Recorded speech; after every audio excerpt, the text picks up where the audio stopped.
स्वागत है। पिछली क्लास में हम वृत्त की जीवाओं से संबंधित कुछ प्रमेय प्रूफ किए हुए हैं और आज की क्लास में हम उससे संबंधित क्वेश्चन को सॉल्व करेंगे। तो यहाँ पर हम पहला क्वेश्चन लेते हैं कि वृत्त की जीवा की लंबाई हमें ज्ञात करना है।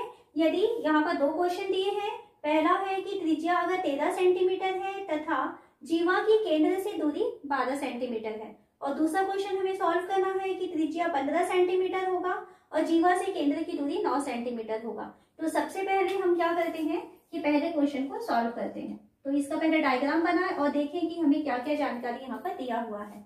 यहाँ पर हमें कहता है इस वृत्त की त्रिज्या 13 सेंटीमीटर लेनी है और जीवा की केंद्र से दूरी 12 सेंटीमीटर लेनी है।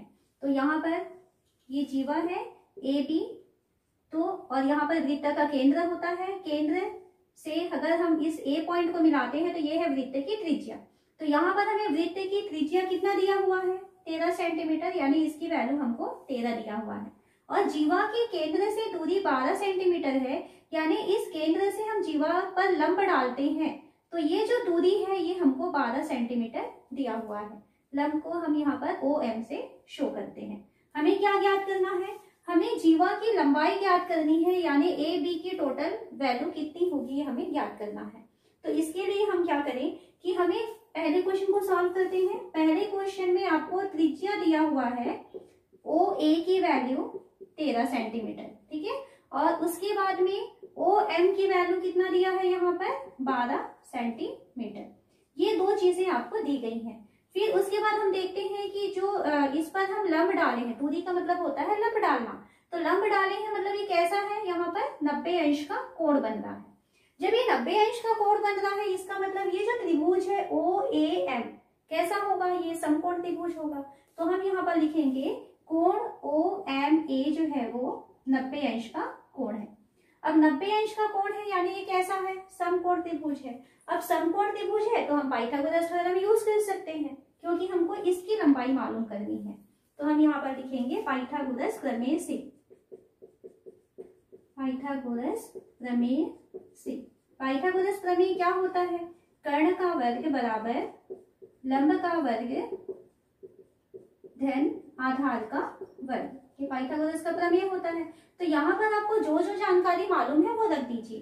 कर्ण, तो इस पाइथागोरस प्रमेय के लिए यहाँ पर इस समकोण त्रिभुज का कर्ण हमें दिखाई दे रहा है 13, तो 13 का वर्ग बराबर लंब हमें दिखाई दे रहा है 12, तो ये हो जाएगा 12 का वर्ग धन आधार, तो देखिए आधार की वैल्यू AM हमको नहीं मालूम है तो AM ही रहने देंगे, तो ये हो गया AM का वर्ग। देन यहाँ से 13 का वर्ग होता है 169, 12 का वर्ग होता है 144 धन AM का वर्ग है तो इसको AM का वर्ग रहने देते हैं। AM के वर्ग की वैल्यू को यहीं छोड़ेंगे, 144 को पक्षांतर करेंगे तो यहाँ मिलेगा हमको 169 ऋण 144 बराबर AM का वर्ग।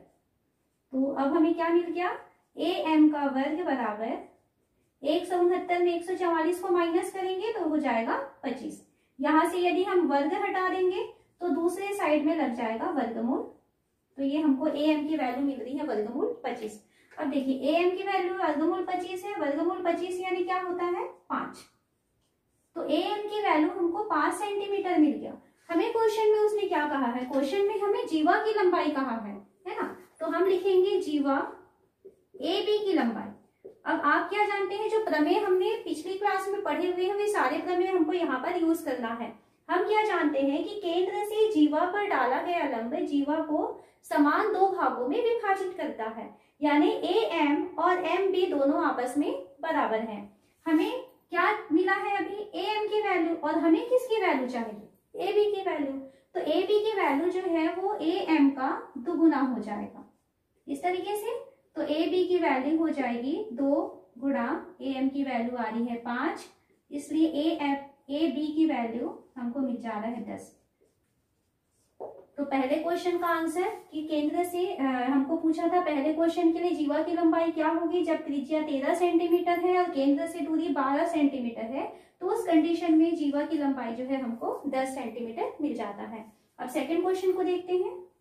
इसमें भी हम डायग्राम बना लेते हैं। डायग्राम में हमको क्या बोला है कि इसमें केंद्र से सबसे पहले दिया है त्रिज्या 15 सेंटीमीटर है ना, तो यहाँ से यहाँ की दूरी जो त्रिज्या है ये 15 सेंटीमीटर दिया है। इस पे हम लंब डालेंगे, ये O एम, ये ए है और ये बी है। सेम वैसे ही सॉल्व करना है आपको। जीवा से केंद्र की दूरी 9 है, मतलब ओ एम की वैल्यू यहाँ पर आपको 9 दिखाई दे रहा है। तो ये यहाँ कितने अंश का कोण बनेगा, क्योंकि लंब है इसलिए यहाँ पर 90 अंश का कोण बन जाएगा। तो हम यहाँ देखते हैं जो त्रिभुज लिए हैं ओ ए एम, इस त्रिभुज ओ एम में आपको क्या क्या चीज पता चल रहा है। यहाँ से ओ ए की वैल्यू 15 सेंटीमीटर आपको दिया हुआ है, ओ एम की वैल्यू जो है वो 9 सेंटीमीटर दिया हुआ है, और कोण ओ एम ए की वैल्यू जो है वो 90 अंश का कोण है। तो जब 90 अंश का कोण है यानी ये एक समकोण त्रिभुज हमको दिखाई दे रहा है। तो समकोण त्रिभुज है तो हम यहाँ पर पाइथागोरस यूज कर सकते हैं। तो पाइथागोरस प्रमेय से, पाइथागोरस प्रमेय होता है कर्ण का वर्ग बराबर लंब का वर्ग धन आधार का वर्ग, लंब का वर्ग धन आधार का वर्ग। वैल्यू रखते हैं, कर्ण की वैल्यू हमको यहाँ सवाल में दिखाई दे रहा है 15, तो 15 का वर्ग बराबर लंब की वैल्यू हमें दिखाई दे रहा है 9, तो 9 का वर्ग धन आधार है इसमें ए एम, तो ए एम का वर्ग हो जाएगा। देन 15 का वर्ग होता है 15 15 225, तो 225 हो गया। 9 का वर्ग हो जाएगा 81 धन ए एम का वर्ग। हमें ए एम की वैल्यू चाहिए तो ए एम के वर्ग को एक तरफ रखते हैं। अब ये हो जाएगा 225, 81 225 के पास जाएगा तो ये दिन 81 बन के चला गया। देन ए एम का वर्ग बराबर हमें मिल रहा है, यहाँ से ये 4 हो जाएगा, ये 4 हो गया और ये 144, तो हमें मिल रहा है ए एम की वैल्यू 144 का वर्गमूल। 12 12 में 144 होता है, इसलिए हमें पता चला कि ए एम की वैल्यू जो है वो 12 सेंटीमीटर है। यहाँ से यहाँ तक की दूरी 12 हमको मिल गया। हमें उसने पूछा है जीवा की लंबाई, तो जीवा की लंबाई कौन है, ए बी। तो हमें ये टोटल दूरी चाहिए, तो ये टोटल दूरी जो है इसका जस्ट डबल होगा, यानी ये है 2 गुणा ए एम के इक्वल, तो ये हो गया 2 गुणा 12, यानी कि इसकी वैल्यू हमको मिल जाती है 24 सेंटीमीटर।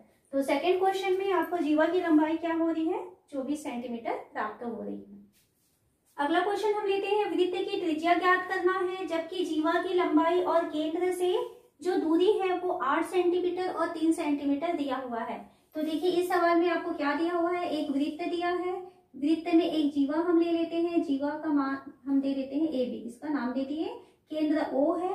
अब हमें इसमें क्या क्या चीज दिया है, हमें इसमें कहा है कि जीवा की जो लंबाई है वो है 8 सेंटीमीटर, यानी ए बी का मान हमको 8 सेंटीमीटर दिया हुआ है, और साथ ही साथ केंद्र से जो दूरी है जीवा की वो है 3 सेंटीमीटर। तो हम यहाँ पर केंद्र ओ से इस पर लंब डालते हैं ओ एम, तो ओ एम की वैल्यू हमको इसमें दिया हुआ है 3 सेंटीमीटर है, इसकी वैल्यू 3 है, ठीक है, ये हमको सवाल में दिया हुआ है। ए बी का मान 8 है, यानी यहाँ से यहाँ तक की वैल्यू 8 सेंटीमीटर है, और ओ एम की वैल्यू 3 सेंटीमीटर है। हमें यहाँ पर क्या ज्ञात करना है, वृत्त की त्रिज्या, यानी कि ओ ए की वैल्यू कितनी होगी ये हमको ज्ञात करनी है, ओ ए की वैल्यू फाइंड करनी है। तो यहाँ पर हम देखते हैं सेम अभी जो क्वेश्चन सॉल्व किए थे वैसा ही है। यहाँ पर हम क्या ले रहे हैं, इसकी दूरी ले रहे हैं, मतलब ये 90 अंश का कोण हमको दिखाई दे रहा है। तो हम लेते हैं त्रिभुज ओ एम ए। इस त्रिभुज ओ एम ए में आपको क्या क्या चीज दिया हुआ है, इसमें आपको लंब दिया हुआ है ओ एम की वैल्यू 3 सेंटीमीटर, ठीक है। आधार के लिए हम देखते हैं, तो क्योंकि ए बी की वैल्यू कितनी है 8 सेंटीमीटर, तो ए बी की वैल्यू 8 सेंटीमीटर है, इसलिए क्या हो जाएगा ए एम की वैल्यू ये हो जाएगा 8/2, क्योंकि केंद्र से जीवा पर डाला गया लंब जीवा को समद्विभाजित करता है। तो जब टोटल 8 सेंटीमीटर है तो ये कितना मिलेगा हमको, 4 इधर मिलेगा और 4 इधर मिलेगा, तो यानी ये हो गया हमको 4 सेंटीमीटर। और साथ ही साथ हमको जो कोण दिखाई दे रहा है ओ एम ए, ये हमको 90 अंश का दिखाई दे रहा है। तो इसका मतलब क्या हुआ कि जो त्रिभुज ओ एम ए है वो एक समकोण त्रिभुज है। तो हम पाइथागोरस प्रमेय लगाते हैं, तो पाइथागोरस प्रमेय होता है कर्ण का वर्ग बराबर लंब का वर्ग धन आधार का वर्ग। तो यहाँ पर हम वैल्यू रखते हैं, तो कर्ण की वैल्यू देखिए अभी हमको नहीं मालूम है ओ ए की वैल्यू, तो कर्ण की जगह हम ओ ए ही रहेंगे।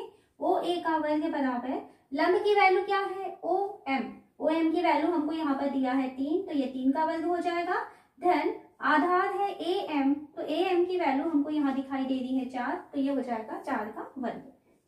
ओ ए का वर्ग बराबर 3 का वर्ग यानी 3 तिया 9, 4 का वर्ग यानी 4 चौक 16।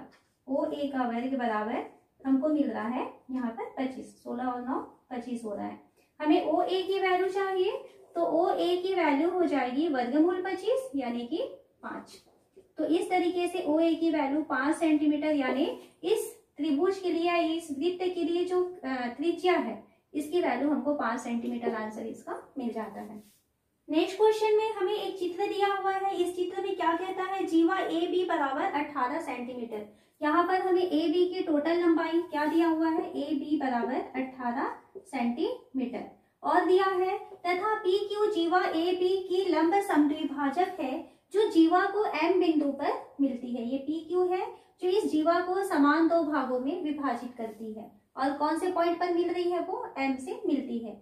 यदि एम क्यू की वैल्यू 3 सेंटीमीटर है, यहाँ से यहाँ तक की दूरी 3 है, तो वृत्त की त्रिज्या क्या होगी ज्ञात करना है, यानी हमें इसमें ओ ए की वैल्यू को ज्ञात करनी है। और क्या दिया हुआ है इसमें, एम क्यू की वैल्यू 3 सेंटीमीटर दिया हुआ है। तो यहाँ पर हम देखते हैं कि ए बी की वैल्यू 18 सेंटीमीटर आया हुआ है। तो ए बी की वैल्यू 18 सेंटीमीटर है, ये इसका लंब समद्विभाजक है। तो इस त्रिभुज में हमको ए एम की वैल्यू क्या मिलेगी, तो क्योंकि समान दो भागों में विभाजित कर रहा है, मतलब ये हमको 18/2 यानी कि 9 सेंटीमीटर मिल जाएगा। तो ये जो दूरी है ये हो गया 9। ठीक है, अब हमें इसमें वृत्त की त्रिज्या नहीं मालूम है, तो हम मान लेते हैं कि माना त्रिज्या बराबर x सेंटीमीटर। अब त्रिज्या x सेंटीमीटर है, यानी ओ ए की वैल्यू कितनी हो जाएगी, ओ ए की वैल्यू हो जाएगी x। O से Q तक जो है ये भी वृत्त की त्रिज्या है, तो यहाँ से OQ जो है ये वृत्त की त्रिज्या है, तो इसकी वैल्यू भी कितनी हो जाएगी, x। अब हम OQ को क्या लिख सकते हैं, OQ को हम लिख सकते हैं OM धन MQ। तो इस OQ के बदले हम लिखेंगे OM धन MQ की वैल्यू किसके बराबर होगा, x के बराबर। OM तो अभी हमें नहीं मालूम है, तो OM धन एम क्यू का वैल्यू हमें क्वेश्चन में दिया हुआ था 3, तो इसकी वैल्यू है x, देन ओ एम की वैल्यू हमको मिल जाएगा x ऋण 3। तो यहाँ से देखिए आपको ओ एम मिल गया है, कितना मिल रहा है ये x ऋण 3। अब हमको ये एक समकोण त्रिभुज दिखाई दे रहा है ओ ए एम।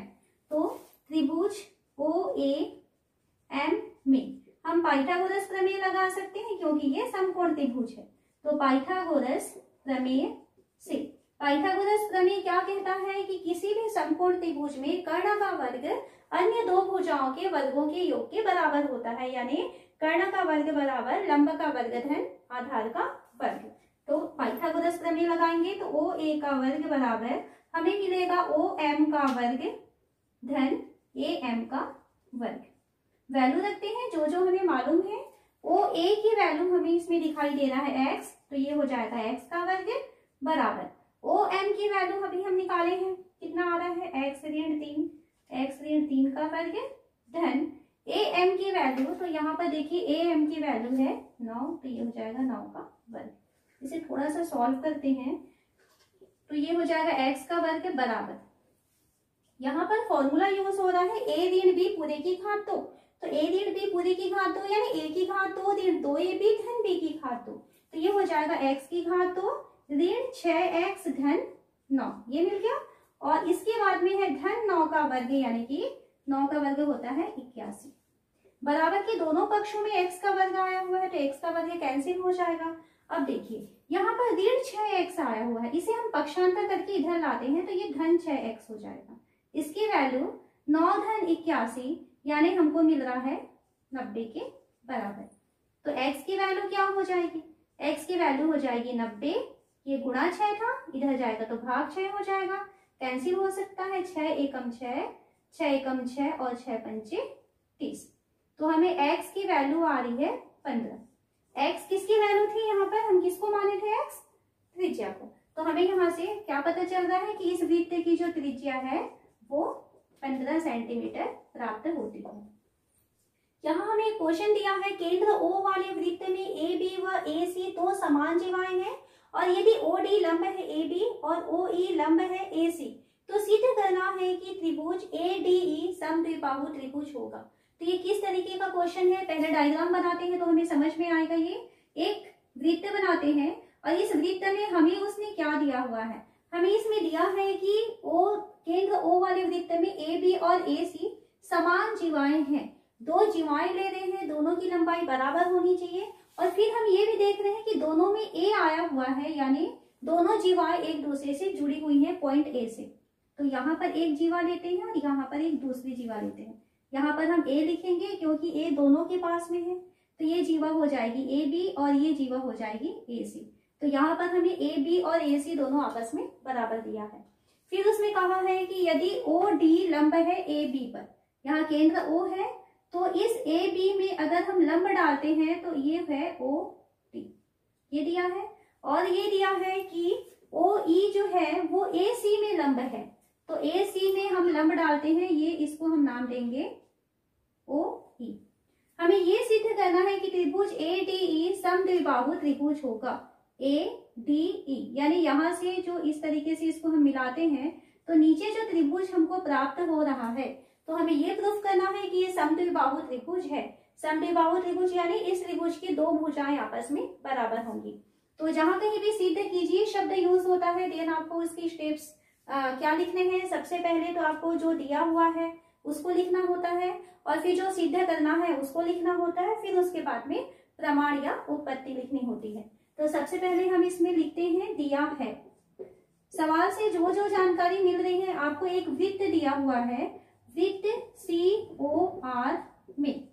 इस COR में आपको ये दिया हुआ है कि AB और AC आपस में बराबर है, और साथ ही साथ आपको ये दिया हुआ है कि OD लंब है AB पर तथा OE जो है वो लंब है AC पर। इतनी जानकारी आपको सवाल में दिया हुआ है। हमें यहाँ पर सिद्ध करना है, क्या सिद्ध करना है, त्रिभुज O, यहाँ पर त्रिभुज ADE ऐसा लिखेंगे, त्रिभुज ADE समद्विबाहु त्रिभुज है, ये हमको सिद्ध करना है। तो इसके लिए हम उत्पत्ति में आते हैं। देखिए क्या करने वाले हैं। सबसे पहले हमें दिया क्या है, हमें ये दिया है कि ए बी की लंबाई ए सी के इक्वल है। हम क्या जानते हैं कि वृत्त के केंद्र से जीवा पर डाला गया लंब जीवा को समद्विभाजित करता है ना। तो यहाँ पर ये जो लंबाई है ये इसके इक्वल होगा, क्योंकि ये दो समान भागों में विभाजित करेगा। उसी तरीके से ए सी का जस्ट आधा जो है वो ए ई हो जाएगा, क्योंकि ये भी दो समान भागों में विभाजित होता है।